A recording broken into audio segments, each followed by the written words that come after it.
afternoon all, and welcome to our Challenge Partners Sharing Leading Practice webinar. And today's session will be conducted by Mounts Bay Academy on their outstanding work around raising aspirations through music. To give a bit of context, Mounts Bay are actually one of our oldest partners and have been in the network of excellence for almost a decade now, which is amazing. And in that time, their music provision has been repeatedly recognised through our quality assurance review, as well as many, many different different boards and different awards. It's been recognised for the quality of their provision. It's also been accredited as an area of excellence on more than one occasion.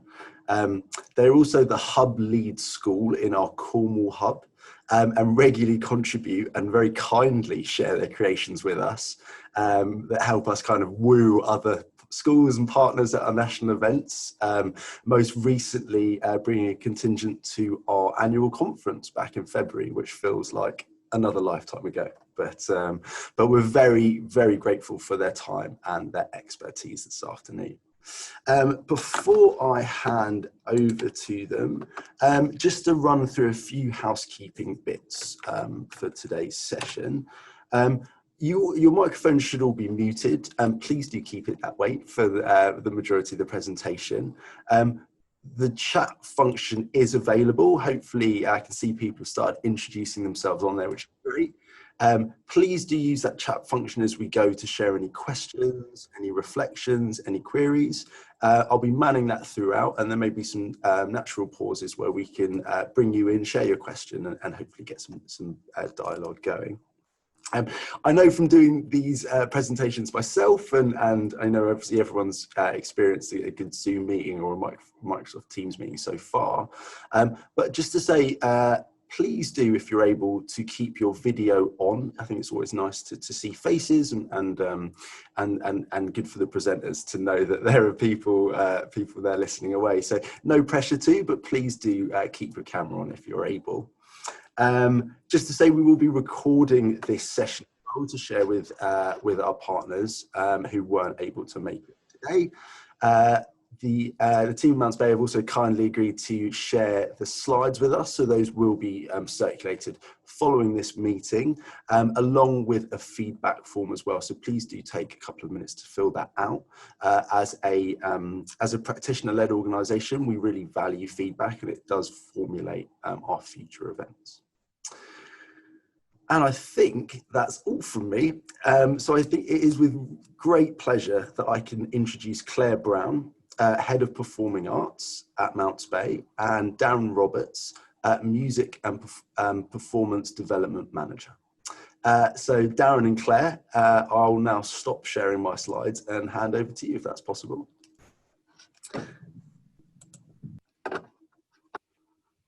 Are we on? Hello. Can you guys all see us? Over to you. Right. Hey, everybody. My name's Darren. This is Mrs. Claire Brown. Hi, I'm Claire. And we're going to try and get straight into it, because I'm a little bit concerned that this could take 3 days if I don't crack on. So here we are. Let's make sure that you can see it. Where's it gone?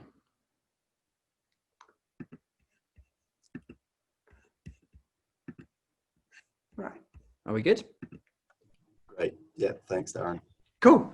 Right, off we go. So that's who we are. There's the proof that we're actually real. We're not just pretending for the sake of this. There we actually are. We did have, I did say that it's a little bit of a shame that Darren's photo is far cooler than mine, but that's because he put this slide together, so it's bound to be. And if you can see my ID, that's the kind of alternative that I was going to be working with. So I think you can let me have that one concession. Anyway, so that's what we're going to be kind of dancing around for the next hour or so. There will be tangents, just as a warning. We will dance around all of those topics a little bit, and feel free to jump in and ask questions. Now, Aziz is all over the question situation, so there's not loads of natural pauses once we get going, but stick a hand up and we'll see what we can do. So the background and the original vision for Qube Records. So this is where we are. For a little bit of context, I don't know whether you guys are all really familiar with Penzance or you've never ever heard of it in your life. It's the most westerly kind of major town in the whole of England. Cornish people would say we're not in England, but I'm not Cornish, so I'm going to say England. It's a port town. It's very touristy. I mean, it is a beautiful town. Like a lot of places in Cornwall, really high house prices, wages are really low, massive unemployment. And as you can see there, the Office of National Statistics in 2019, it's actually the 26th of September, 2019, found 3 wards of Penzance to be in the 10% most deprived in the whole of England, and one of them is Trinier, which is a stone's throw from where we are. So there our school is sort of broadly, you say middle class, kind of pretty affluent student body. Our geographical area is not at all like that. These next 2 slides really are just to give you so you can paint a brief picture of what kind of town this is. It's very old-fashioned white English fishing town, really. So yeah, I'm not kind of cutting too deeply into these. I just want you to have a picture in your head of the sort of town and the sort of young people that we work with. This has got a really important point in it. 32 people identified as a Jedi Knight. I feel like that's quite high. And that does really sum Penzance and its kind of eclectic mixture of people up in a nice way. Yeah, I'm not sure which Jedi Knight specifically they identified as. That wasn't in the census. But on a serious note, you get the kind of impression of the sort of student body that we work with. And that's our town, and that orange square is our school, right at the back of the town on the hill. It doesn't always look that beautiful in Penzance, I must say. Or sunny. Very rarely looks that sunny. Yeah. Right, so this is Penzance actually, do you know what? I'm going to go back. I should have said this a slide ago. One of my favourite descriptions of Penzance ever that was given to me by a local artist who's lived here for their whole life was that the UK is like a Christmas stocking and all the nuts fall down to the bottom, which I think is a beautiful description of Penzance and the sort of atmosphere in the town. But it is a cultural melting pot of arts and kind of creative practice and theatre and dance and music. And Galawan is a really good sort of distillation of that. Would you say? Yeah, so it happens on the same weekend as Glastonbury every year. And why would you want to go to a big field and hang out with 120,000 wannabe hippies when you live in Penzance and you're surrounded by them all the time? So it really brings the community together. It was first based on a pagan festival, but it's a time for all the schools in the local area to get together. We have parades and musical events, and there's music for a whole week pretty much in the town. And you can walk on the main Saturday maze there. You can walk up through town and there's maybe 5 or 6 outdoor stages with live music on, of kind of everything from gypsy jazz to death metal bands and male voice choirs, and it's anything goes. And I think that really is the kind of cultural backdrop to what we've tried to tap into. And we've also got a really, really healthy live kind of original music scene, kind of semi-pro and amateur bands and artists, all original, all playing some quite strange, really experimental music that has an audience. And there's some venues in town that have a kind of safety net of an audience that are willing to just kind of watch anything. And so it means that artists and performers have got a kind of free reign to be really experimental. So like there's a band called Die Spangle in the top left corner that are going to recur through this presentation several times. We work with them quite a lot, and they have, during their shows, they have inflatable sharks everywhere and people dressed up as unicorns, and there's a guy dressed up as the Pope on stage, and there's this chap in his whatever he's wearing, and on Maisie Day they headline the main stage, and they'll put like 800 people in there, and they sing about like local beaches and shark attacks and getting abducted on the hill behind town and things. And it shouldn't work, but in Penzance they're like heroes, because anything does go culturally, anything goes. There's a lot of punk in Penzance, a lot of reggae, and a lot of folk. Yeah. Those are our main kind of music in the community styles. So this is me, and I've come into this job in a slightly wonky way. I'm not a teacher, and I've split my time previously to being a real life actual musician, and then when I'm not away playing, kind of doing small limited time youth work projects or kind of music projects with children in care, or a songwriting project with a young men's mental health group in Truro, or little kind of parachute in, do a little project and leave. Really amazing work that was what I was quite happy doing as a career forever, but you never get a very long engagement with a setting, and you never get those ideas that you have when you're working with young people and things get thrown up that you go, oh my God, if I had you for a year even, think what we could do. We could never really do that stuff.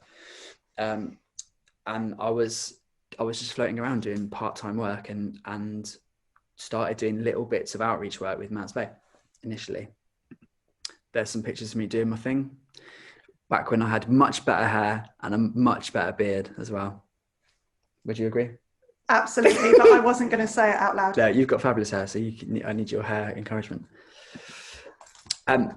So one of the things that that Mats Bay did really, really well way back when is work with the Arts Award. And I don't know if you guys are really avid supporters of the Arts Award or have never used it, but it's really kind of symmetrical to the Duke of Edinburgh Award, but purely for arts practice.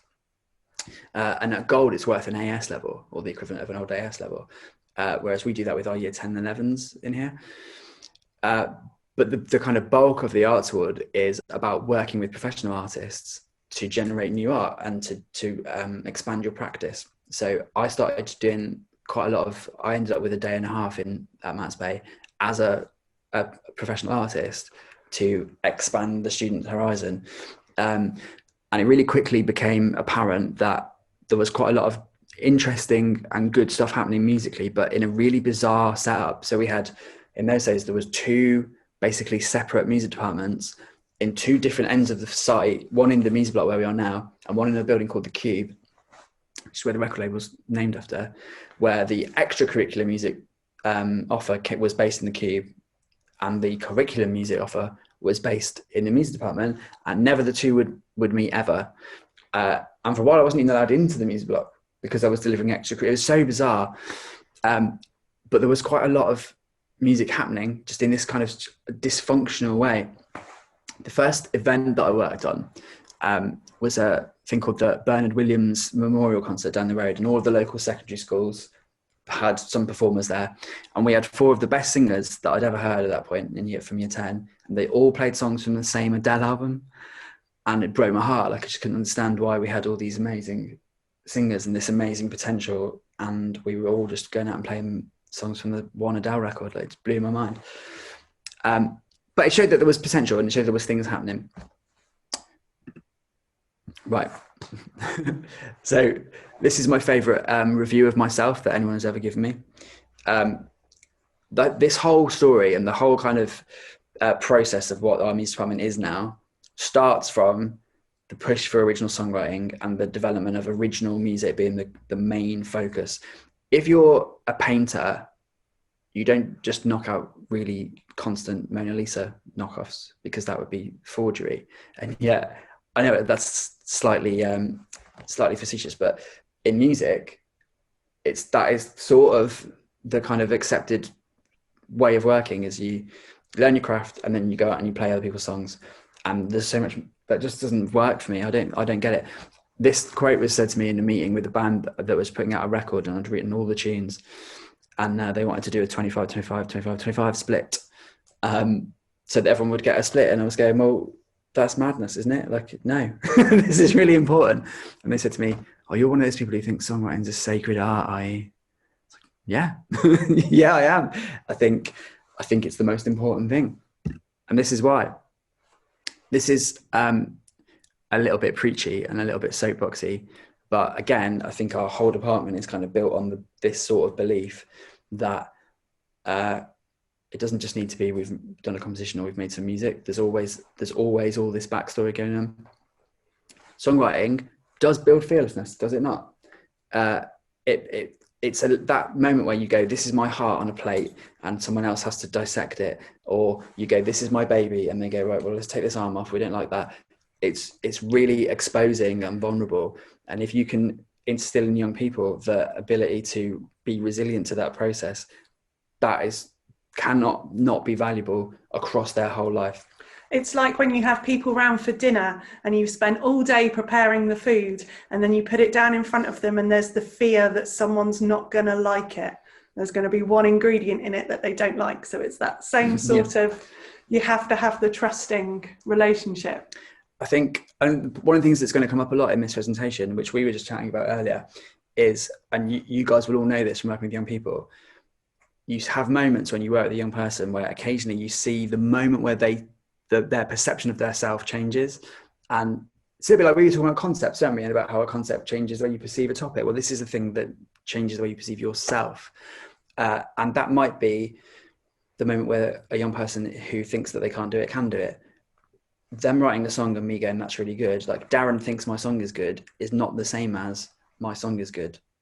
And that change of perception of that is quite a long way apart from each other.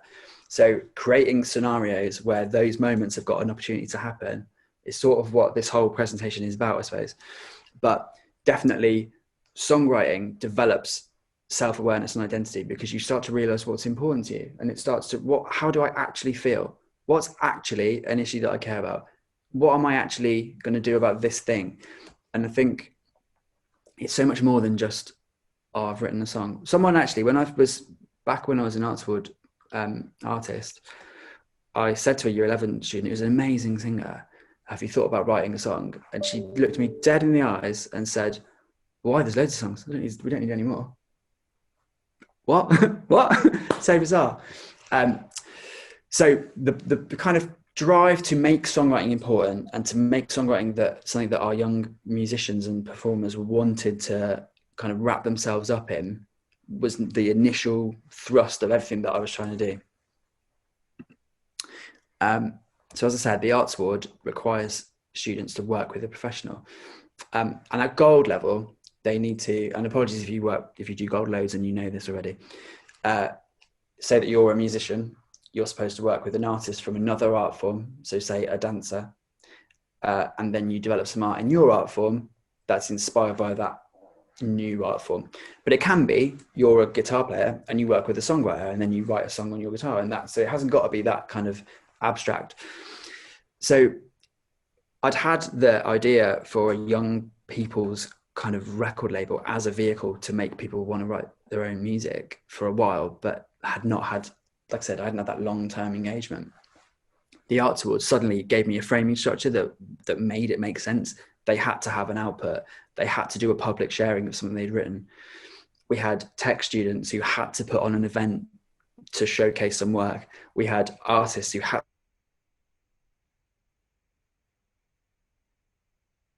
based on it.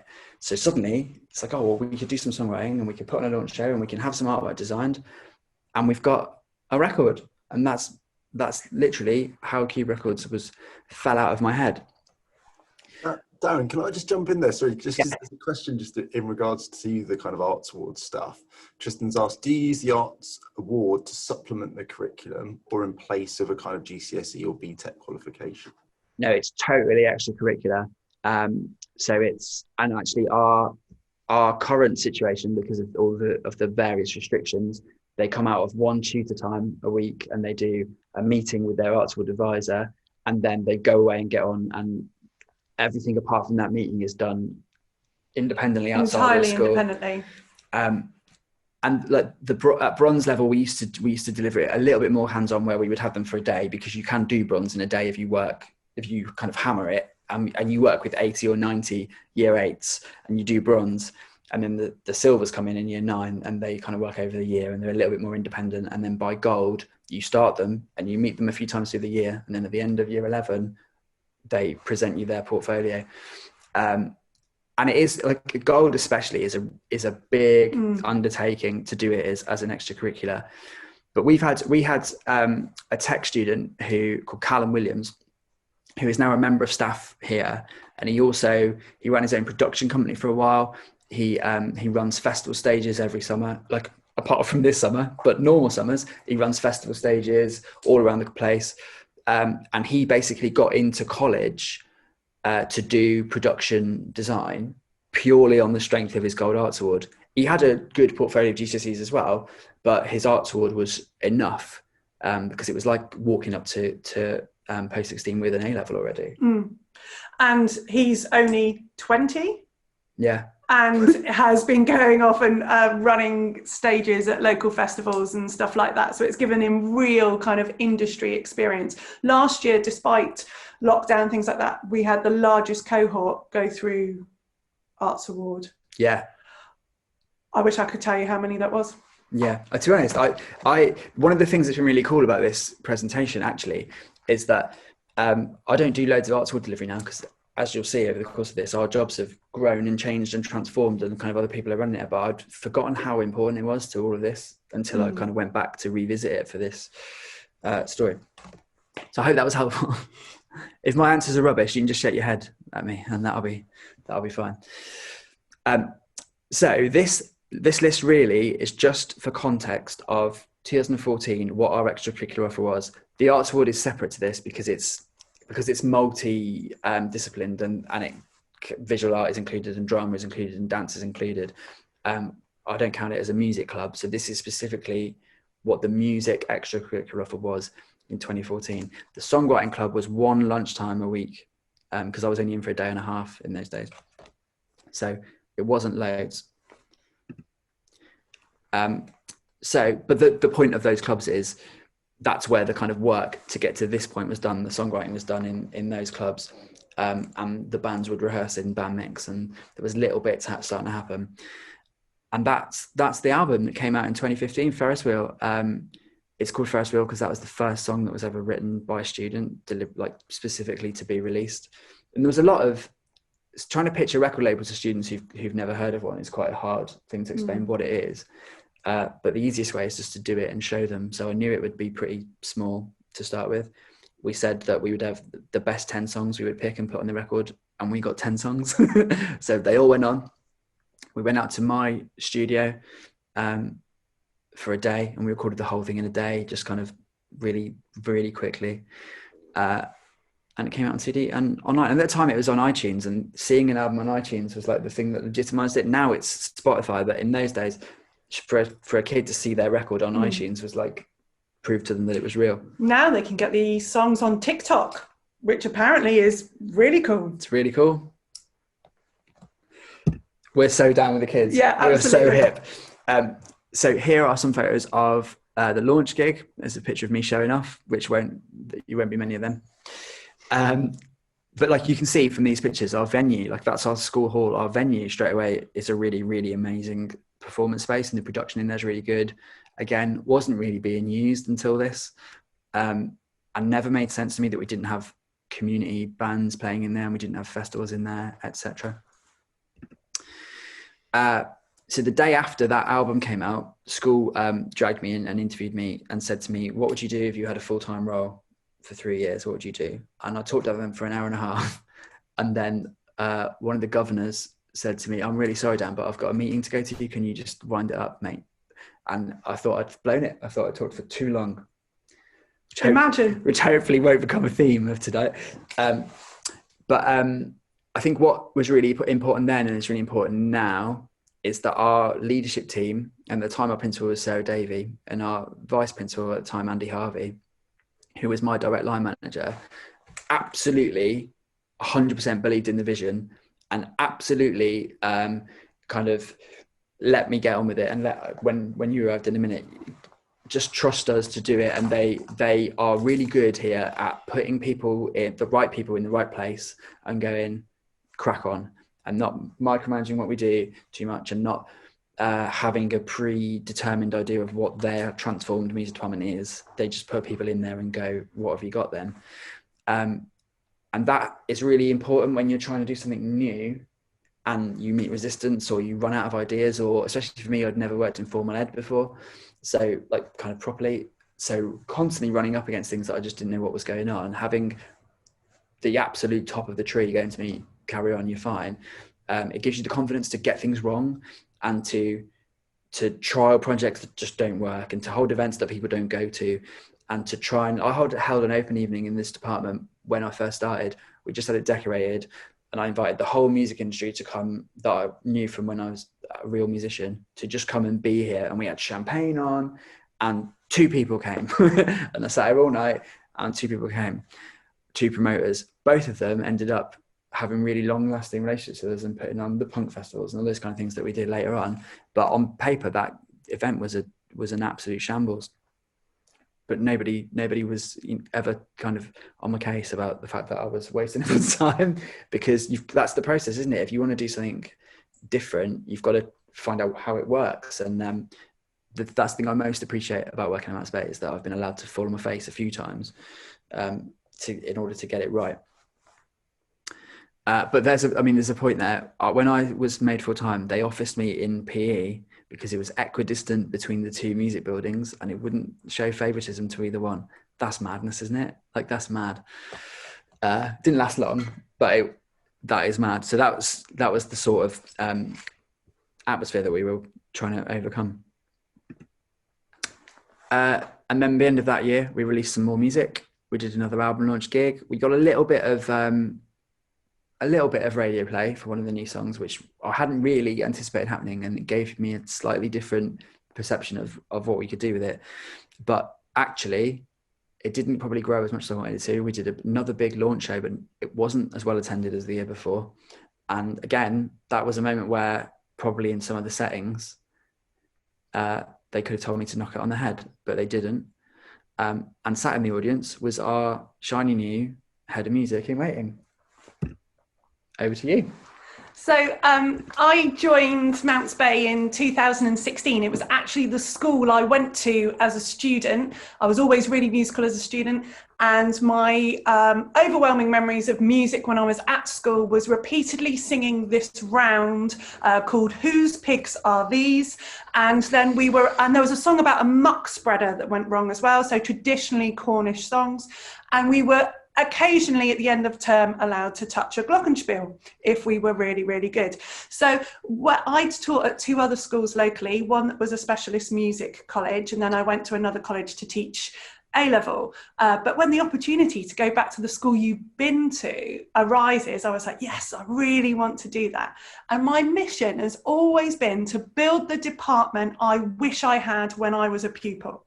So there were so many opportunities at other schools, but when I came to Mount Spey as a student, there were no real opportunities for me. And so I did mine all outside of school. So I thought, well, I really want to lead a department where I can give my young people all of the opportunities I wish that I had. There was loads of potential. So obviously Darren had already started. There was the Arts Award and there was some extracurricular. But the curricular music and the extracurricular music was entirely different. There were different kids doing them. There was no connection between them at all. And that made the department really fragmented. So what I wanted to do was make the extracurricular offer really, really important. And it was talked about in all lessons, and there was presence in assemblies, and it really became part of what was happening. And sometimes in extracurricular clubs, there were too many kids, just too many kids. We couldn't have them all in the block. It was really tricky, especially when we had band mix. So we really wanted to make it like music in the curriculum is really important, but music that is extracurricular is really, really important as well. So to give you a bit of an idea of the sort of department as it was when I took over, so there were 9 students doing GCSE music then. So that's 4.5%. And the national average at that time was 7.3%, although it has fallen by 35% over the last 10 years, which in itself is terrifying. There was really poor pupil premium attainment, and there was really poor SEN attainment as well. There was this huge gap between lovely vocal performers and then rock performers, or anything who wasn't, if I'm going to be really honest, a girl singing. The female singers did really, really well. Anyone else did not do particularly well. There was a small choir that the previous head of music had been told to set up. Music was taught on a carousel. So what would happen in Key Stage 3 is students would have 9 weeks of music where they'd have 2.5 hours a week over 2 lessons. And then they wouldn't be seen again for the rest of the academic year. So they would have a 9-week block of music, and then I might not see them again for 18 months. And the curriculum was really sort of traditional. It's like, right, now we're going to learn about marches for 6 weeks. Now we're going to learn about the blues for 6 weeks. And now we're going to listen to Peter and the Wolf and do program music. Those are the exact same schemes of work that I did when I was a pupil. I was arriving to a department where the young people were learning the same thing that I had been learning many, I won't tell you how many years ago. So I thought this department has the potential to be something really exciting and really engage our young people. As a leader, coming in where the pupil premium progress is really poor, that's quite scary. That's a big job. When the gap in SEN is really huge, boys were not performing as well. I had a big job on my hands to get the GCSE results up. But what I really wanted to do was build the department and make the whole team come together and offer something really exciting to our young people. So for the rest of that year, we basically used to office together, didn't we? We don't anymore because we're not allowed to office. We're not even really allowed to sit this close to each other, to be fair. We're not really this close to each other. It's really fine. 2 meters. But we would quite often just sit and brainstorm ideas for hours and hours and hours, and then go to Sarah. Oh, right. So what about this idea? She's like, right, go. And it was straight away, we were kind of quite tight, weren't we? And as we did this, obviously, and as the curriculum and the extracurricular got closer, both of them started to gain in numbers to the point where the label started to become really visible across the school, which was when I re-pitched the idea of a European tour, which is what it was one of my dreams at the start of the whole project. We constantly go on about wanting an authentic audience for young people and wanting, like we said earlier, about those moments where you see a perception change. Those moments happen experientially in performance situations constantly. And the most authentic audience that you can have is a foreign audience who don't care about you, don't have to care about you. Playing in school, and we've made the mistake sometimes, I think, with young people, where we put performances on and fill them with their parents and a really safe audience, and they get really amazing reactions, and then they go out to the real world for the first time when they leave school and get a lukewarm reaction, not even a bad one, and it feels devastating to them because they're not getting that rapturous response they normally get. Going abroad and playing in front of people who don't even know what you're saying is really, really authentic, whether you've done a good job or not. So we managed to get it together. And in July 2018, we went to Holland and Belgium. We played 4 shows in 7 days, completely original show. All the tech, everything was completely student-led. And we're going to show you a little bit of it.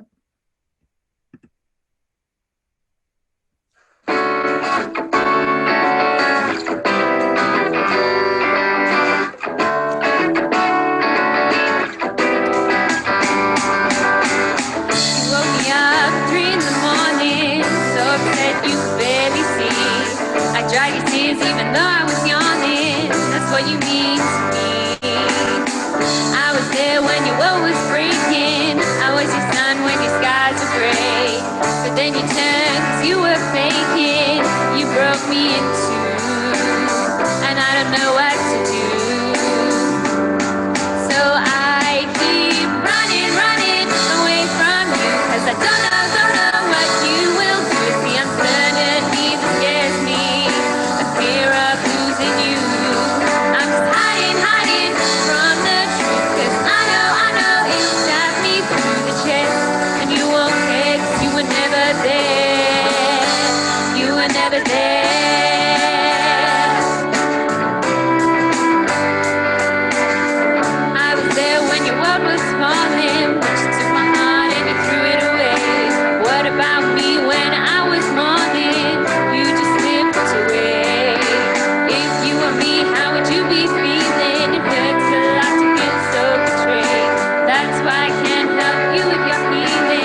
back when we could do gigs. Oh, those are the days. Anyway, so this is some feedback that we got from the parents, which I think, again, when we're talking about changing the... that's a strange noise. I hope you guys haven't all got a strange noise. We've got a bit of a whistle going on at this end. Hopefully you guys haven't all got that. Like when you're trying to change the way that you do something and you're trying to change the way that a department works, I think this kind of parental reaction makes it a lot easier, actually, and it makes school kind of trust you in a lot of ways. And as I said earlier, that this is all happening because of the kind of single vision all the way down from the very top.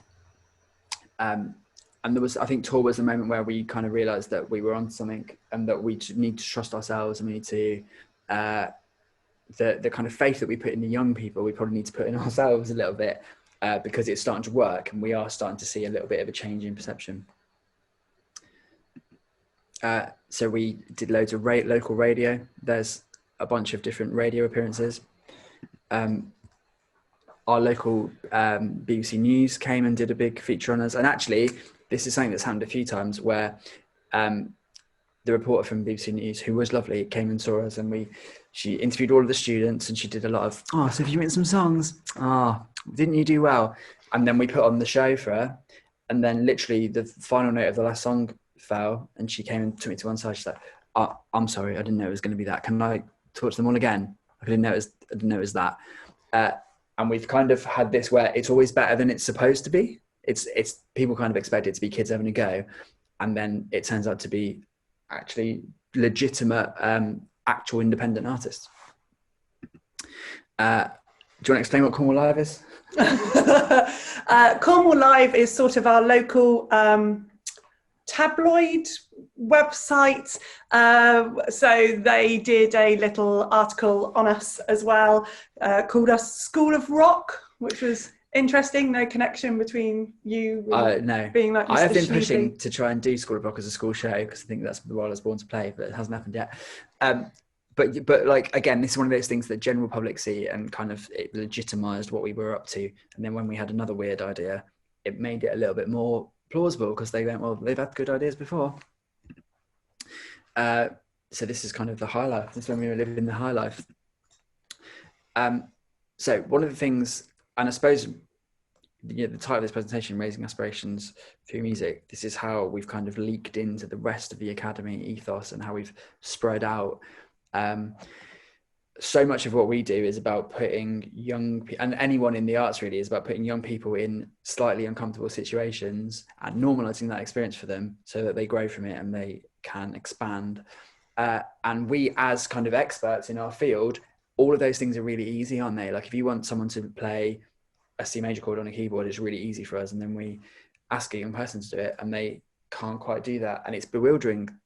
Kind of your gut reaction is, how can you not do that? So we did some training sessions with the whole staff team to try and create that feeling for the staff, not in an awful kind of, not an industrial bullying way, just to try and develop a bit of empathy with what the students do. So the first thing that we did was, there was a program of staff wellbeing, and they were going out and doing, what were they doing, like climbing and stand-up paddleboarding, Pilates, that sort of thing. So we offered a session where the whole staff team could come and play trumpet, have a go at trumpet. It was a little bit like a first access session, and we had them all sat in a circle. We had was he Ryan in year 9 at the time? Yeah. We had a year 9 student who was an actual trumpet player, and we got them all to just blow, and we went around the circle and they all just had a blow to see if they could get a note out of the trumpet. And some of them were furious, and some of them genuinely didn't speak to me for weeks afterwards. No, it was a surprise as well. They had no idea what was going to happen, but the idea was kind of, in some ways it was like flipped learning. This student was trying to show the staff what it's like to be a student, be in a situation in the classroom in front of all of your peers where you're asked to do something that you haven't done before, that maybe is outside your comfort zone. What was so interesting is how many staff were like, no, I'm really just not going to do that. But many, many more took it with the spirit it was intended and had an amazing time. One of the funny things as well was the amount of staff who came up to me quietly at the start and had a little word in my ear, can I not do it today because I've got a bit of a cold, just like students do. So that was sort of funny, but it's a little bit depressing. So the next thing that we did, we used to have teach meets every Friday morning pre-COVID. And it's before school, it's kind of teacher sanctuary. So they were on a rotation of department. And when it came to music, we thought what would be really cool and to continue this sort of attempt to spread out would be to get a team of students to deliver a session to the staff. So we had 3 year nines. Was it 3 or 4? I think it was 3. 3 year 9 students had practiced kind of like basic kind of percussion warm-ups and samba warm-ups and call and response and clapping games and things. And all of the staff team were in the canteen enjoying their morning coffee. And to be honest, the minute that I stand up in any kind of staff meeting, they all panic anyway. People all suddenly need to go to the toilet try and leave the room. They know it's something's going to happen. And I trooped in with all these year 9s and I was like, right, off you go. And again, some of the staff really didn't go with it that well, but more got on board than had the last time. And actually after that session, that was when members of staff started coming to see me and just been, what are you up to? What have you been working on? And started to understand that we were doing something a little bit unusual and maybe it wasn't all bad. And then the next time that we got a teach meet rotation to continue this trend, it was the day after we'd had a Ofsted inspection. So the Ofsted finished on the Thursday, the teach meet was on the Friday. So I figured quite fairly early on I wasn't going to do anything that was going to be too strenuous. So we had one of our top students come and just play a little gig for them in the locker, which is at the time was brand new to us, wasn't it? Like that, maybe that fortnight we just kind of converted that room. So we had it lit like a beautiful gig and there was breakfast in there and we had a beautiful performance from an amazing songwriter. But then we had a surprise staff band, didn't we? Yeah, so we have quite a few musicians in the staff around the school, as loads of schools do. And so 2 of the members of staff who got up to perform weren't that much of a surprise. But then we had an art teacher that no one knew wanted to perform. She got up and sang Rebel, Rebel. And then we had the outdoor ed teacher playing bass, and the rest of the staff sat there and really enjoyed this performance. But it also put those teachers in the position of the young people who perform at all of our gigs as well. This idea of performing in front of your peers. Maybe you're not fully as rehearsed as you want to be. How's it going to go? Is the technology going to work? All of those questions that run through our young people's minds before every performance, those non-music teachers were having all of those things pulsing through their body at that time as well. It was a great event. Everyone absolutely loved it. It was a really good way of celebrating the outstanding Ofsted outcome. But it was again saying, this is what our young people go through. Maybe this could help to build a better relationship with them, a more empathetic relationship, and really understand what it feels like to be a student in that moment. It was very successful and actually led to our head wanting to do something. So it's long been known to me that our esteemed head teacher, Mr. Hall, was a drummer in a previous life, and famously his band supported Gwar. Now, if any of you guys are metalers and you know what Gwar is, that's about the most extreme, bizarre band that you could ever play with. It absolutely blew my mind. I heard him say it to a year 6 parent on a tour. My band supported Gwar, and then he fell out of my room. I couldn't believe it. So I've always had this thing in my head that I needed to get him to play, because I think in a school with so much music happening, the student body should know that the head teacher is a drummer. Like, they should know that. So the kind of culmination of all these things was we do a 24-hour gig every year, sponsored, and that's how we have 70 kids stay over and we do 24 hours of live music without a break. And that's how we basically fund the department for the year. Yeah, the money, my annual budget is very modest, that I am given. So we have to raise our own money to make all this happen. And the record label gets no budget whatsoever. So the 24-hour gig is how we fund our year's worth of things. That's how we buy our amplifiers, our lights, the smoke machines. That's how we buy all of it and give instruments to students as well who can't afford them themselves. And when we go on trips and actually when we went on tour, I always say, if you take a ski trip, the 40 fastest rich kids can go, really. Yeah. Whereas if the drummer turns around and goes to me, I can't afford to go, like, I need him to go. So we have to make that happen somehow. Yeah. And as we talked about at the very beginning, like, a lot of our kids are not from affluent backgrounds, and there's always going to be someone who's going to flatly not be able to do it. So we the 24-hour gig is how we make those things happen. So I said to Les, I think you've got to play. I think you've got to play at 24-hour gig. So we had a teach meet at the 24-hour gig, and we'd all been up for 20 odd hours by this point, of course. So we're all a little bit haggard. And band walks out on stage with some members of our SLT, a couple of established musicians from the previous staff band, and on the drums is Les Hall. And we rattled through, I think we did 3 tunes in the end. Yeah. And we did Fool's Gold by Stone Roses, and we did Rock and Roll by Led Zeppelin, and Something Bizarre by ZZ Top that I'm not sure how that sneaked in, but it did. And Les played the drums, and Duncan Yates, who's one of our assistant principals, was up at the front singing, and it just, you could see all of the students in the room just completely confused by what was going on, but they loved it. And I think, again, it's putting up yourself in the position of the student and finding out what that is. And that's the easiest way for us to come up with processes to make that better for them, is to do it ourselves. And it's actually changed the way some of our students view those people who performed, those members of staff who performed up on the stage, especially Les, the principal.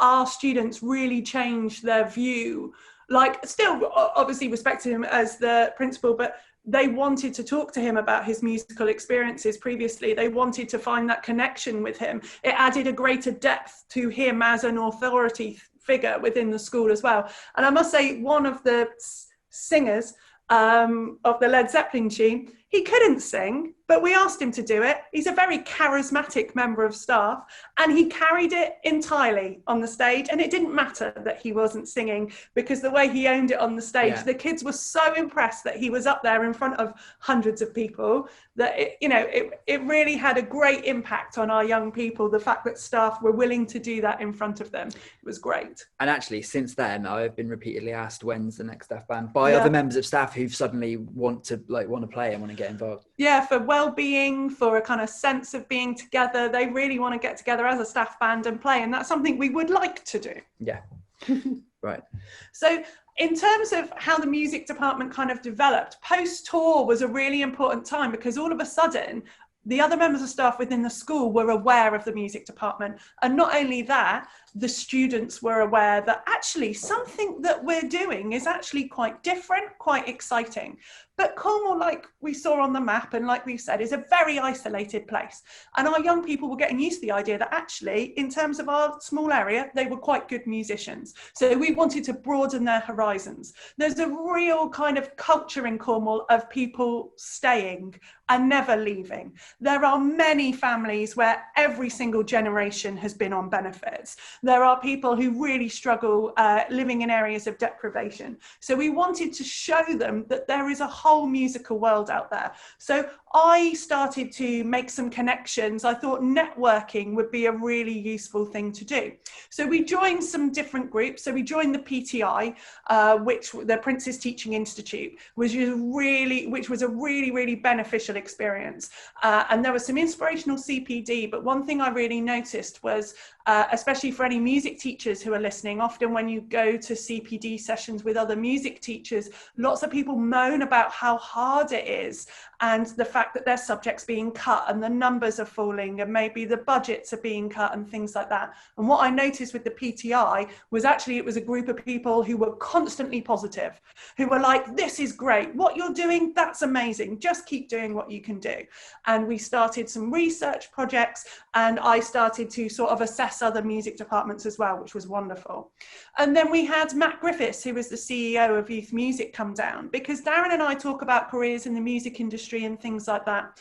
But it was really good to have a sort of other legitimate industry professional come and talk about, well, I was a drummer and then I played at holiday parks like Butlins, and our students could see themselves doing that. So that was a really good event. And what was great was we performed first, and that blew Matt Griffiths away, and he was like, oh, okay, this is what I'm pitching to. Fantastic.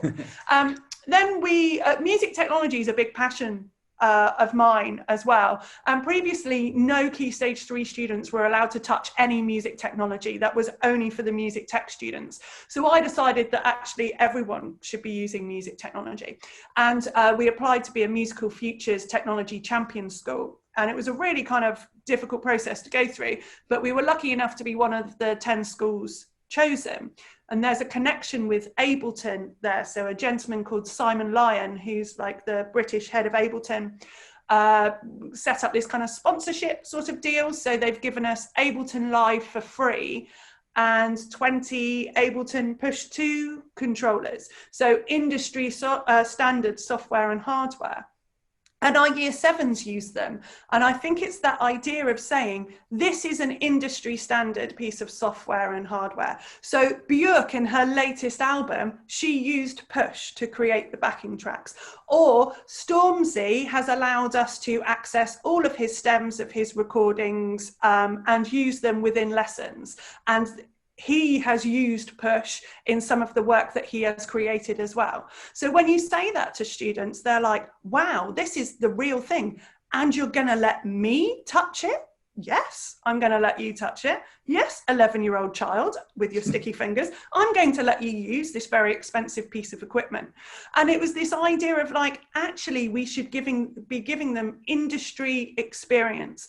I shouldn't be dumbing it down for them. I should be saying, look, this is industry standard. This is what professionals use. Do you reckon we can learn to use it too?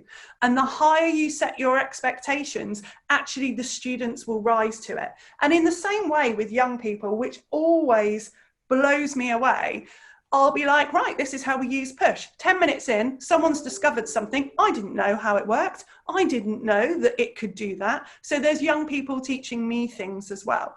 But it's that idea of, this is what the professionals use. Do you want to use it as well? Oh my gosh, yes, I want to use it too. So really raising the game and going, can we meet this target of making it sound amazing? And the children always blow us away on it. Absolutely. So in line with that, I thought, right, okay, I'm going to get rid of this idea of having 6 weeks of blues, 6 weeks of marches, etc. And I totally rewrote the music curriculum to make it, I thought, more kind of in line with student interests. So instead of teaching a topic, we followed the school idea of having essential questions. So there were particular topics which would cover a broad spectrum of cultures and genres. So one of my favorite topics is how can music make a change, where we learn about protest, politics, and propaganda in music. Now, within there, we do learn about the blues, but we don't just learn about here's the blues and here's 12 bars and this is what we play. But we learn about why the blues was important and the message behind it and how that's still relevant in the music today, and how that idea of protest and unhappiness with the government and the way you're being treated, how that evolves throughout time. At the moment, our essential question is, how can music make connections? And the reason we're doing that is because in lockdown or quarantine, so many people were so isolated. What we want everyone to do is connect again. We want them to connect with their audience. We want them to connect as an ensemble, connect with other people, but also show a connection with other cultures. So we're working as whole class ensembles at the moment. And this has opened a whole new range of relevant, exciting experiences for young people. And I do feel like I sort of trick them to learn about things that they don't realize that they're going to learn about. So a little example of this from one of my protest music lessons. So taught this to year 7. In some ways, it might seem a little bit heavy going, but we started off with some Shostakovich, and we were talking about how Shostakovich had created this piece of music to really demonstrate how he was feeling about the government and what was happening at the time. So it was this anti-tyranny theme. It was an anti-Hitler theme. And it was reflecting the pain and anguish of the people who'd lost their lives. And it's a little string pattern, which hopefully you can hear. So what we did was we analysed this and thought, how can we hear in the harmony that there's a sort of unhappiness there? How is the dissonance showing us that people are unhappy? Those accents that are coming in, how can we hear the anger in there? Now, that might seem a bit intense for year 7, but if you put it in a song that they've already heard of, so this is a sample of the same Shostakovich but this is by Plan B. So if you Let's all go on the urban safari, we might see some illegal I'll migrants. stop it in a second. Wait, look, there's a chap, that means council housed and violent. He's got a hoodie on, give him a hug. A second thoughts don't, you don't want to get mugged. Oh, too late, that was kind of dumb. Whose idea was that? Stupid, he's got... So if you put it in a piece of music that they know and recognize, they're like, yeah, I can tell that piece of music is anti-establishment. I can tell that it's a statement about how they feel the government says, oh, don't go in council estates, of which we have some very large ones near us, very deprived areas. So the students really connected with it. Oh, you can't go to the council estate because everyone there is dangerous and they're all going to stab you. They can feel that discontentment through that piece of music. And then if you go, actually, that piece of music was originally by Shostakovich. You're teaching so many other things, and it's that idea of catching them with something they know, but then talking about something earlier on in the kind of classics, as the Key Stage 3 curriculum used to say, the great composers. So it's that idea of link what they know now, but then use that to teach them all of the theory that they should kind of know for GCSE music. And thank you, Plan B. And with that, at the same time, I decided, with the support of the school, that exercise books weren't fit for purpose for music. You can write in sentences, I have progressed really well on playing the keyboards. I can play this now, and I never used to be able to. Well, that's all well and good, but do we know if that's actually true if you are not the classroom teacher looking at that? So we are lucky enough to be a one-to-one iPad school. So instead of the students writing about their progress, they were documenting it as videos. I was giving them written feedback, verbal feedback. They were filming each other. They were doing peer feedback and airdropping it to each other across the room. It seems silly to spend all the time writing about it when that wasn't really relevant to the skills that they were developing. Now we're fortunate enough that after lockdown, our school uses a program called Seesaw. So every student has their own digital portfolio, and it's amazing, isn't it? Yeah. They upload tracks as MP3, they can comment on them, they upload videos, we can comment in writing or in video comments. It's a really, really good way of doing it.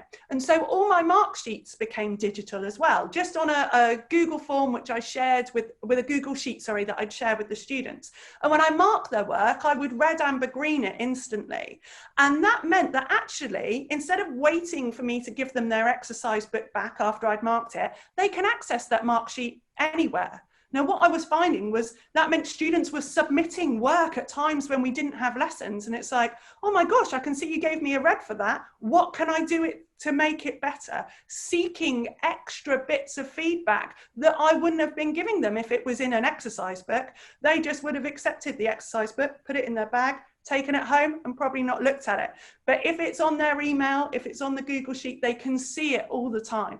That really, really improved the attainment and progress, especially for my Key Stage 4 students, especially the music tech students. Those of you who maybe teach level 2 music tech, traditionally it does attract a particular type of student. And for us, that was often pupil premium, SEN, Cornish boys, and those were the people who weren't making the progress they should have. But giving them that instant feedback that they can access on any device at any time really, really helped to improve our progress. Oh, that's another slide that's yours, but it's the same slide. It's the same slide. I've already said that. Who knew?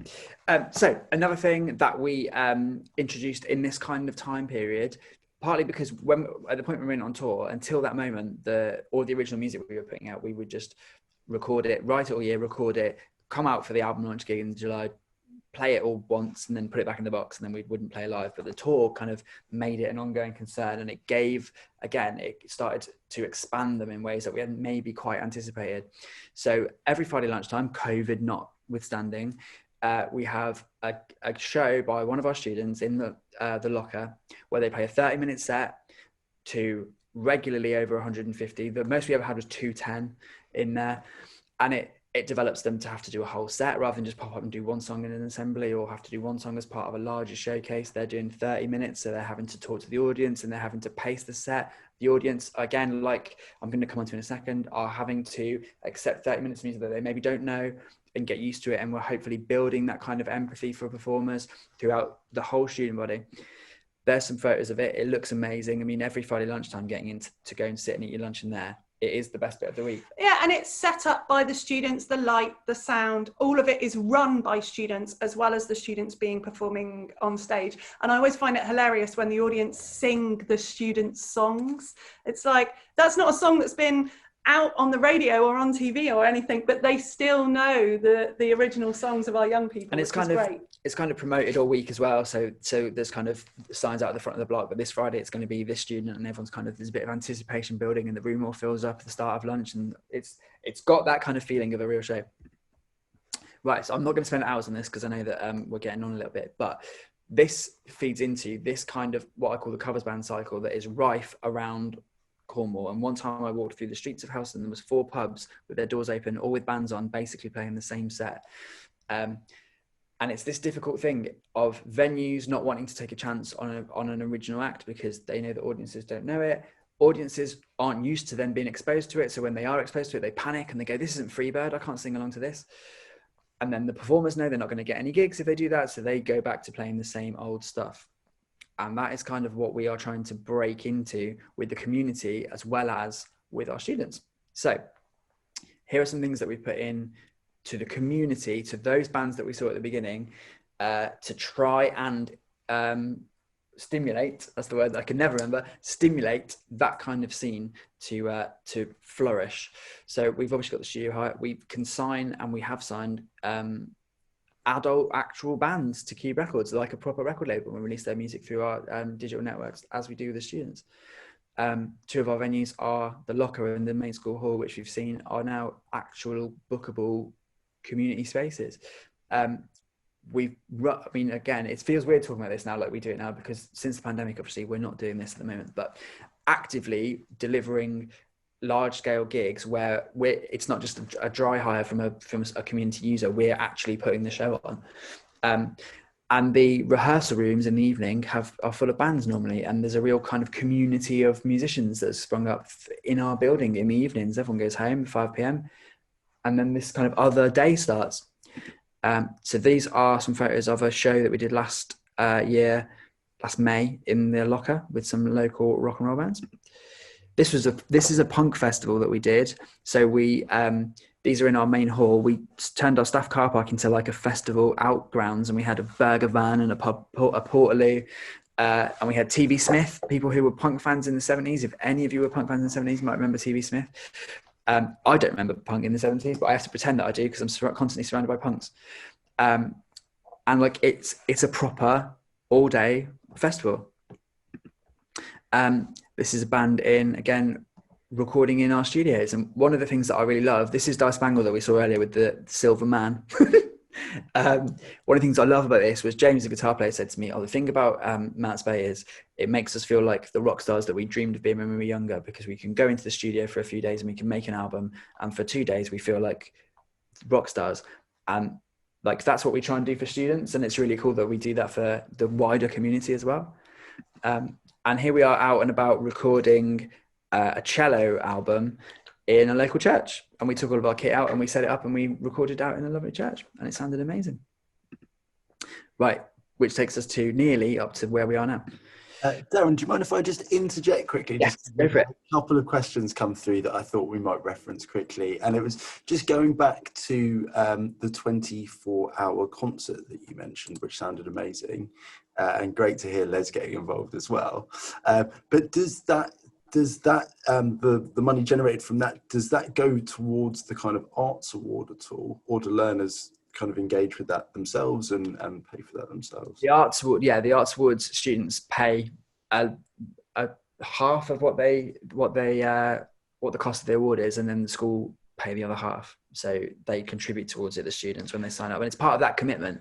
And I think we've always thought with the arts award, it's one of those things that makes them take it seriously. Especially something like gold, which is such a big commitment for your own time. If you've invested a little bit in it, or your parents have invested a little bit in it, it makes it a little bit harder to stop halfway through. But definitely some of the things that happen for the Arts Award, so getting professionals in that's paid for out of the 24-hour gig money. And going out to trips, they all have to do a review of an event for the Arts Award. So when we take them out to see, we talked about to see Hackney Colliery Band a couple of years ago, and that's all paid for by the 24-hour gig. Great, thank you. And just another question from Rob and Jess as well.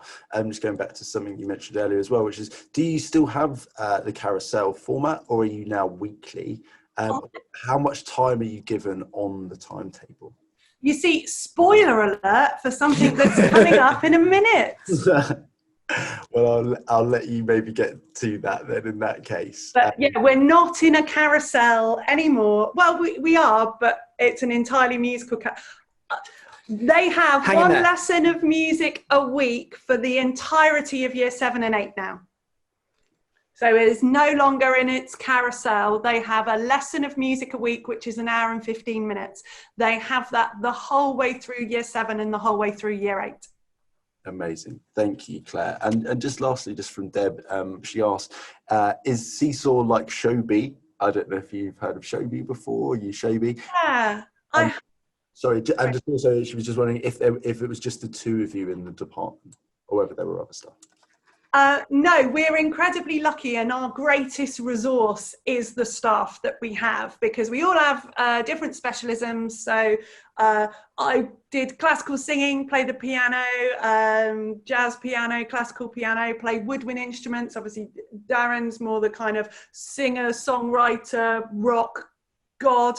We have another teacher, Jack, who I was the first pupil I ever taught when I became a teacher, and he's a full-time music teacher. He's a brass teacher and a singer, and then there are a couple of other people. So we've got a person, Luke, who works with the Arts Award, but he also runs the school allotment and gardening, and then one of our assistant principals teaches 2 lessons of music a week.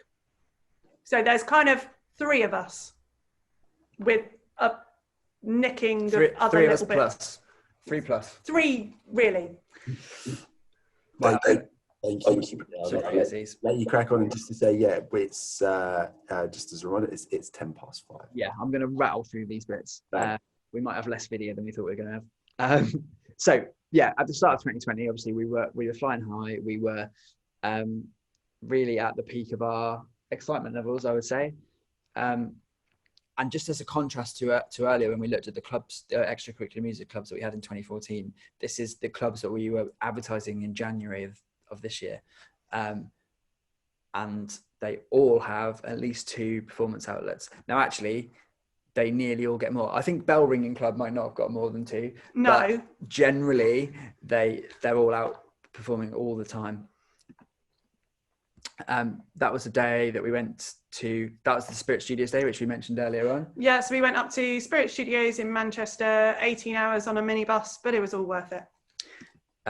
They are some photos of the 24-hour gig. Disappointingly, we haven't got any photos of the staff band. There's no kind of media proof that ever happened, but it did happen. There's our lovely student tech team all running all of the shows that we do. We couldn't do it without them because I don't know how to work the lights. And so if they're not in, nothing looks as pretty. It's very dark when they're not in.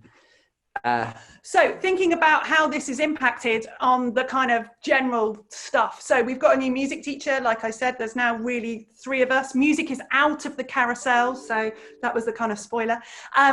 In 2019, 20% of our students left with a level 2 qualification in music. In 2020, 42% of our young people. So in 2016, that was 4%. Now we're at 42%. Now that's music, GCSE, music technology and music performance. So that's not all GCSE students, but they will all leave with a qualification in music. Some of them will leave with 3 qualifications in music, all with different discount codes. And that may well be the only 3 qualifications they leave with. In 2021, we're forecast to have 44% of our students. My dream over the next couple of years is to have 50% of our students leaving with a music qualification, either music or music technology. That doesn't include the number doing the Arts Award. So we have 100% pass rate for all of our technical award students, so music performance and music technology. We use RSL for that. We do a year 9 fast track where they have to do a creative option, and we do usually usually year 9 music performance, but not this year, and music technology as well. They still get 100% pass rate. With those 2 qualifications alone, last year, do you remember at the start, I said pupil premium, SEN, huge gap. So last year, 47% of the students were pupil premium who did a music qualification. That's across all level 2, including GCSE. 53% of the students who did music were SEN. So that's over half of the students we were teaching were on the SEN register. Yet we still managed to leave with a residual of 2.23. And for those people who like data and progress 8 and all of that sort of stuff, that's a good number. That's positive 2.23. So that's a really, really positive picture. We're currently at 93% GCSE pass rate. That's 20% above the national average. And just for my GCSE class, that number, there were 37 pupil premium, 46% SEN. So it's not like the standard picture of, oh, we'll only choose the grade 8 violinists and they'll get a 9 and everything will be fine. Our music is open to everyone, totally inclusive in absolutely every way. The only limits we have is if we don't have enough computers for them to do music technology, but it is inclusive to everyone. And I always say that inclusivity does not breed mediocrity. You open it up to absolutely everyone and they challenge themselves and each other, and that drives the results, and how they feel about music and the school drives it up. So our SEN pupil premium, higher prior retainers and boys perform in line with their peers in music and music technology. There is no gap with those students at all. So all of this work that we've done with the record label and extracurricular, you can see there the hard evidence of bringing it all together and working together. It's ticking all those boxes that you really, really want. When you have those meetings after your GCSE results, it's ticking the boxes that you really need to happen. And that helps to bring a kind of legitimacy to the whole thing. And now, so people see the positive relationship that we're having with students. There are stories of students who previously weren't really attending school and they became part of the music department, now left with 2 merits in music, gone on to study it at college. It brings a sense of worth, they increase in confidence, their communication skills with other members of staff. And we have a totally inclusive and supportive atmosphere with our young people. And it's cool to get up on stage and perform at our place. There's not the kind of Mickey taking that you would expect, especially with the lads. One of our superstar performers last year, Adam, was a proper year 11 football lad, very swish. When he got up after being awake for 24 hours and performed in front of his year group, there was no ridicule. It wasn't the best performance, but everything was like, yes, mate, that was amazing. You were brilliant. So the rest of the students in school have kind of got on board. Right, I'm going to rattle through these. So basically, obviously, once the pandemic hit, we were kind of, our plans were all taken off the table, and it's really important to stay relevant and to stay in everyone's minds. So we pretty quickly got a bunch of things together. One of the things that we did was a remote podcast series that we were all recording in isolation, all in conference calls. And we did things like cover one of the students' songs, and we had random members of staff from other parts of the academy sending us recordings of them singing that we've never heard sing to put on the podcast. And we had people covering each other's songs, and it just tried to keep the community together whilst we were all sat at home. We eventually got the go ahead to do very, very COVID secure recording sessions. There is a picture of me in a plastic bag getting ready to do some recording. And we still managed to make an album. Now, at this point, I was going to play you some stuff from the album. I'm not going to, but if you go to QubeRecords.org, which the web address is on everything, and it's at the end of the presentation again, you can listen to the record that we made.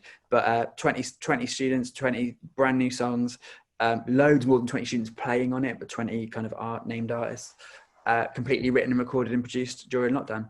And it's youth voice from inside a pandemic. Like, how cool is that? So we won't listen to that now. And there it is. There's the proof. Should we do the short version of this? Yeah. Right, so this is one of our performers, Adam, that we just mentioned. This is his kind of behind the scenes clip. And if you follow Qube Records on Instagram, we've been putting these out for each of the new songs off the new record because we can't play live. So this is a little snippet. Time, I think about it every day. My name is Adam Smith and my song is Always.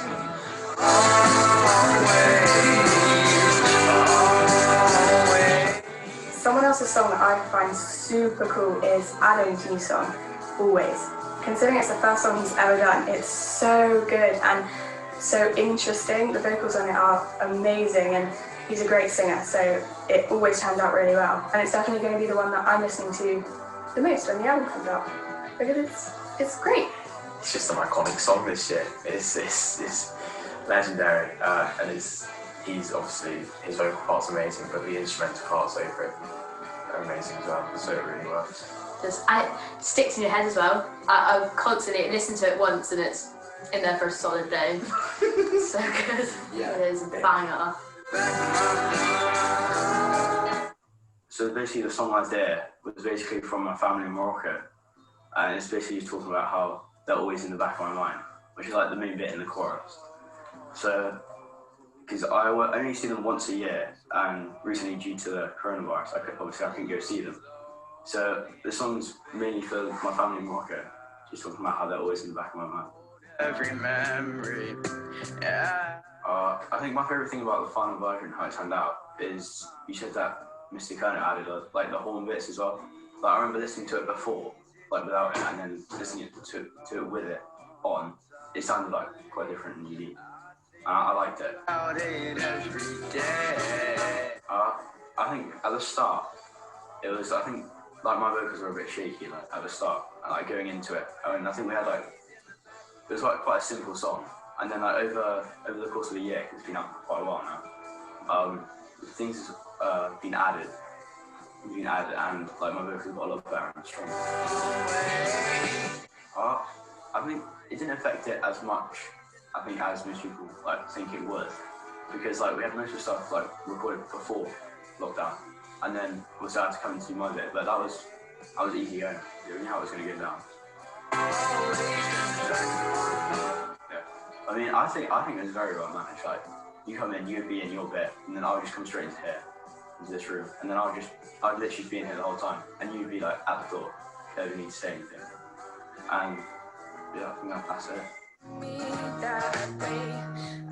I really like Beth's song. I was listening to it, we listened to like quite a few, but I really like Beth's song. I think it's quite catchy as well. Like, and I really like the melody of the song. I pushed you away. I couldn't grab hold of the trees I left. Alright, well, thank you very much. Thank you very much. Always in the back of my mind.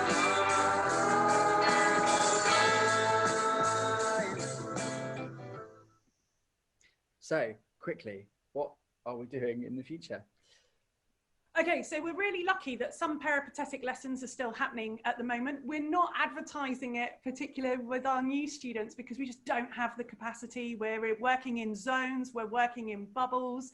But we're trying to keep as much going as possible. All of our year 9s upwards are able to have music in the specialist rooms, but year 7 and 8 are having them in their zones, so standard classrooms. But the challenge is still there. So for our year 7s, lesson number 1, let's learn to play Mars by Holst. Yes, we will work in 5/4 in our very first lesson. Lots of table drumming, lots of body percussion, but it's still an exciting and engaging curriculum. And like I said before, they've been isolated. So our essential question now is how can music make connections? One group are going to be doing ukulele. I'm going to be doing minimalism on the glockenspiel. Darren's going to do writing with them. We're going to have samba, taiko. So we're still going to be giving them a great deal.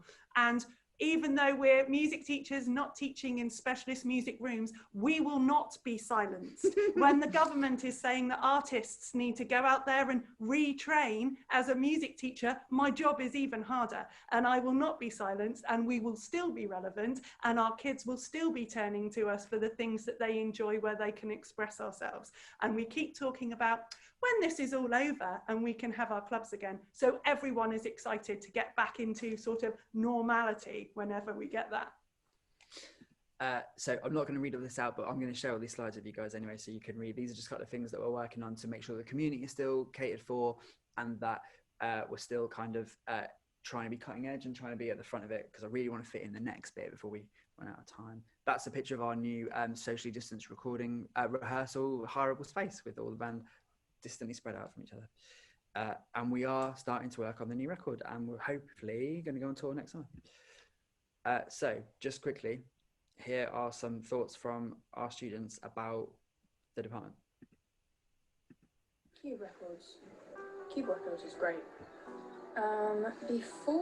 Before I started joining it and started being involved, I didn't really think much about it. I thought it was just kind of a extra thing that might probably lead nowhere and be a bit boring. It's not. It's really, really not. It's this massive thing that's completely changed my entire school career.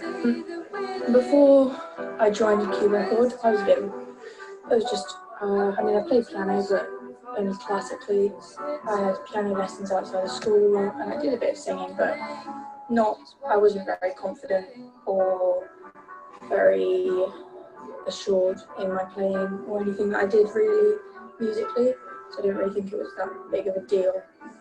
But then I joined Qube Records, and it completely changed my perspective on my playing and how I'm doing things. I got involved just because Darren's awesome. He's just running around the school trying to get people to join. No, that's a joke. He approached me because he think he'd heard about me from one of the other teachers, and just told me that anything I write, I'll just come and tell him, and it'll all be awesome. We can record it, and I was really excited. And I thought, right, this sounds more interesting than I first thought. Through school, it has literally been the best thing. I mean, no joke. I'm not overreacting or over-exaggerating this, but it's been most of my trips. We went on tour, that was amazing.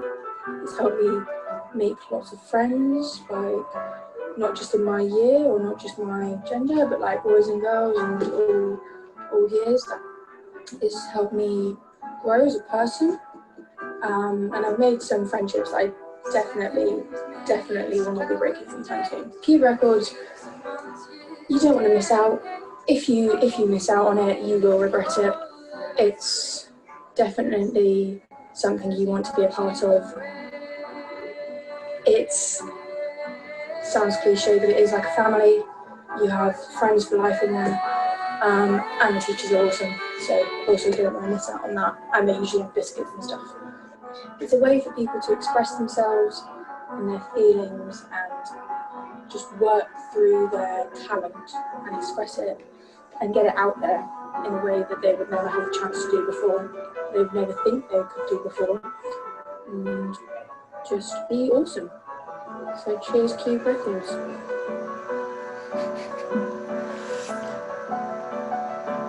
So Aziz, I've got 2 more short clips and then I'm finished. Have we got time to squeeze them in? Yes, yeah. Cool. Yeah, correct. Bear with it, everyone. So yeah, 2 more. So if anyone's got any pressing questions, I'll just rattle through these 2 clips. So have a think about what you might want to say to us at the end. And this is Georgia.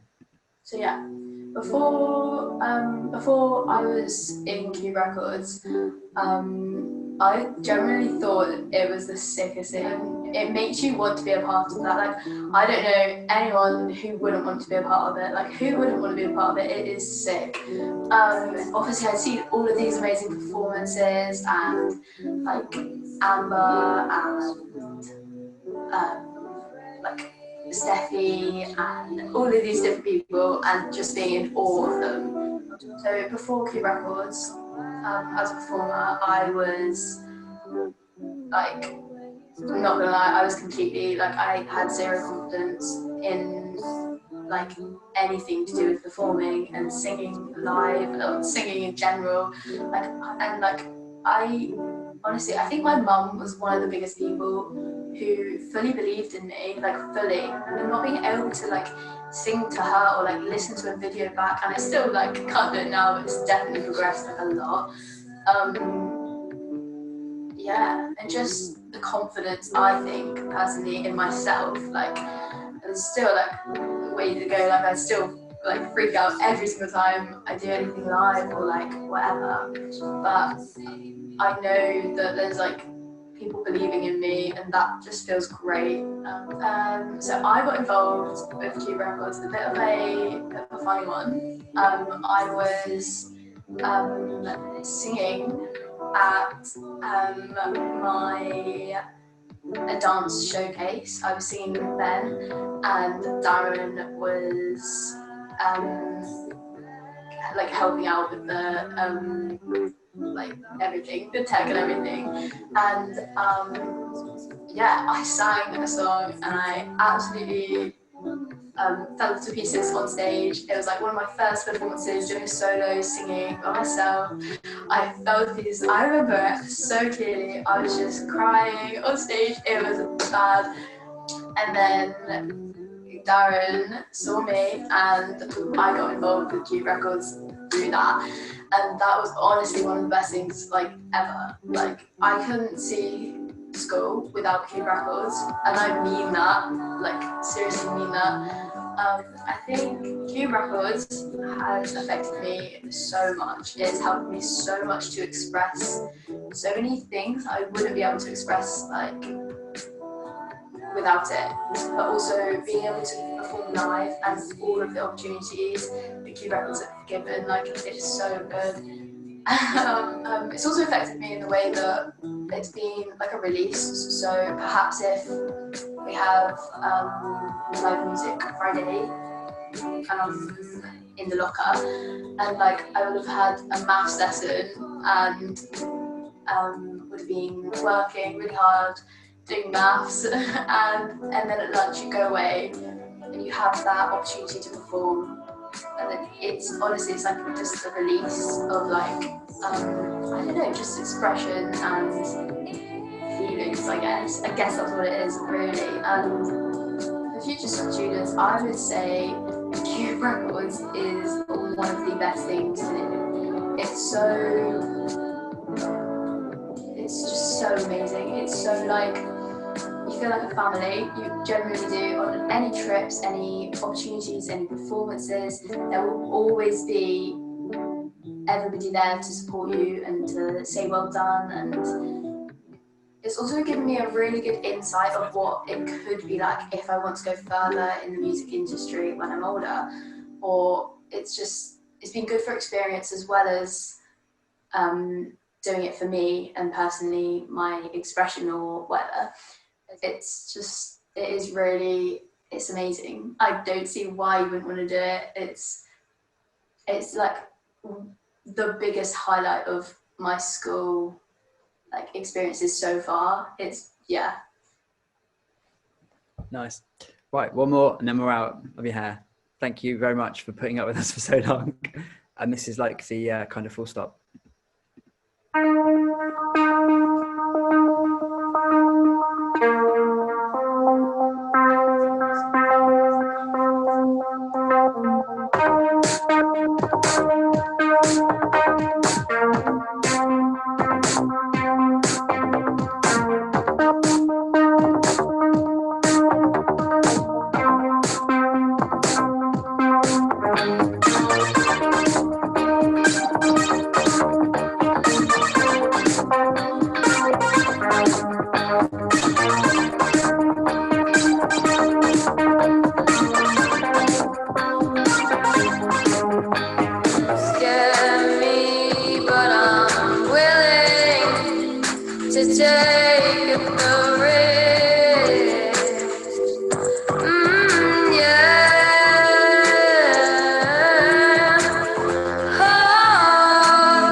That's all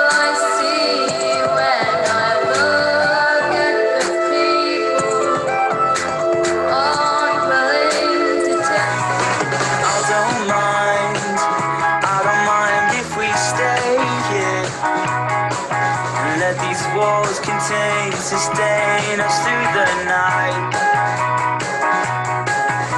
And I don't mind if we leave right now. Let me leave this town. Let me leave this town. Take me somewhere new. I want to feel like you. Take me somewhere new. I want to feel like you.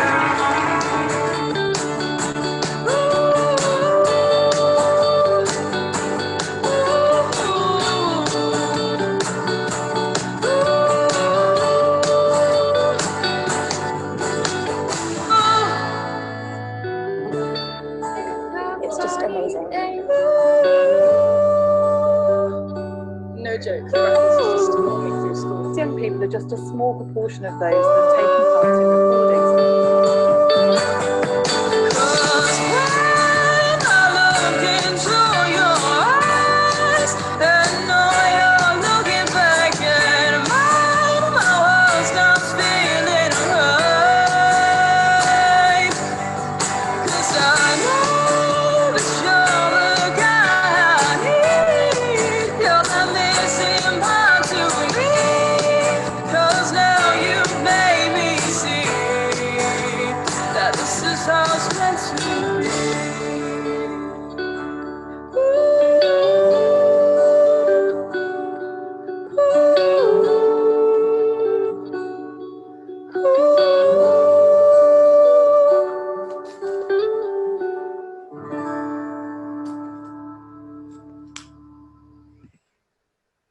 That's that.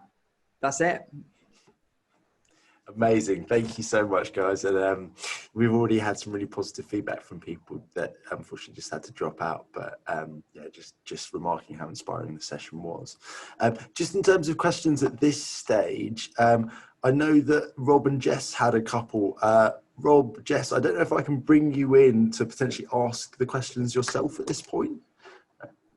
If you can unmute your mic and ask them if that's possible. Hello. Hello. I forgot what I asked now. Put on the spot here. Sorry. Yeah, so I'm head of expressive arts at a school in Essex. So we do music, dance, and drama. I just wondered what kind of stuff you do with dance and drama as well. So I'm in charge of performing arts as well. So hi, Rob. I assume you're Rob and not Jess. Don't know. Yeah. I couldn't figure out how to turn it off. So I'm in charge. Well, I started off just being in charge of music, and now I'm in charge of music tech, dance, and drama as well.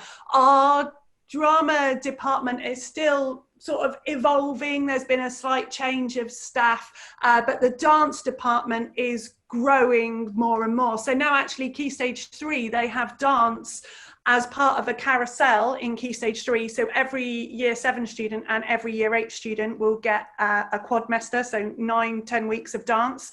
At the moment, socially distanced, they're doing tutting, which is like a street dance thing where you just use your hands, a bit like Vogue. We have done collaborative things before, but we're just really only getting to the position where we can do collaborative things because dance wasn't really much of a subject 2 years ago. We do it as a fast track subject in Year 9, and there's a BTEC class in Year 11 as well. We have previously done school shows with the drama department as well, where we are the staff band, but we always have students in the band, and then obviously the drama department up on stage too. If we weren't in the current circumstance, we would have the same essential question.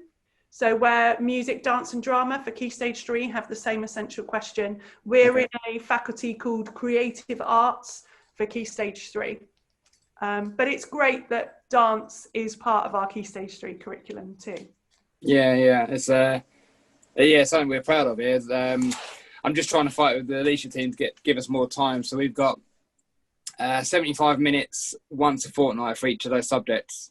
But then there's just me and 2 other colleagues running all of those departments and tech and Perry. And so I do all that. So it's kind of like, I mean, is there any suggestions you got of of things as a little stepping stones from the very beginning. What were the main things that you thought were the best kind of bang for buck in a way? Wow. I mean, I think what I will say is running Perry's. I run our Perry's, and that could be a full-time job on its own, couldn't it? Like, it's constant juggling. Yeah, especially at the moment with like students being in zones and timetabling, and they've got to be collected, and the Perry's got to know where they all are, and you can't move them at different times. Like, that is literally a full-time job. So I feel your pain for doing that, Tate. In terms of quick wins, I mean, and trying to convince SLT, obviously there are particular things that are really good for kind of putting your argument across. One of them is results and data. That's a really, really good thing, like I said on the kind of slide of how far we've come, but also being present. Like, right, we're going to do a lunchtime recital, which is going to have some dance from these students and the music is from these students, right? And just making noise and being there and being present. I think if you can be seen, I don't know if you have a school newsletter or something like that, making sure that you have a presence all the time, kind of constantly nagging away. Yeah. That's my best advice. We are so lucky because our principal is so supportive. And if we go, we've got this crazy idea, he goes, go on then, see what happens. So we're really lucky, and I appreciate how difficult it is. But being at a school where you've got music, dance and drama in Key Stage 3, that's a win already. So we've got loads of positives, and thank you for all your thoughts this evening. It's been... So I've got a pad full of just pondering notes. I might catch your email maybe at the end and ping you a few other questions if that's all right. Yeah, absolutely. That would be wonderful. Brilliant. Thank you. Thank Cheers, you. man. Thanks for that, Rob. And yeah, that would be great, Claire, Darren. I'm sure we can share that with the slides following this. And I know it's getting on a bit now, but I just wanted to thank you for your time and your efforts and your energies. I think it was an incredible presentation and just so much food for thought and really inspiring stories from the school as well. And I'm definitely going to pick up Les's drumming with him next time I speak to him. But, but honestly, really, really inspiring. Thank you so much. And it is a shame that at these times, you know, if there's not a rapturous applause to greet the end of the presentation, but yeah, I'm sure everyone that's fed back so far has been really positive about it. So thank you so much. And I'll share the feedback form with colleagues and share that with you following this as well. So brilliant. Thanks, man. Thank you.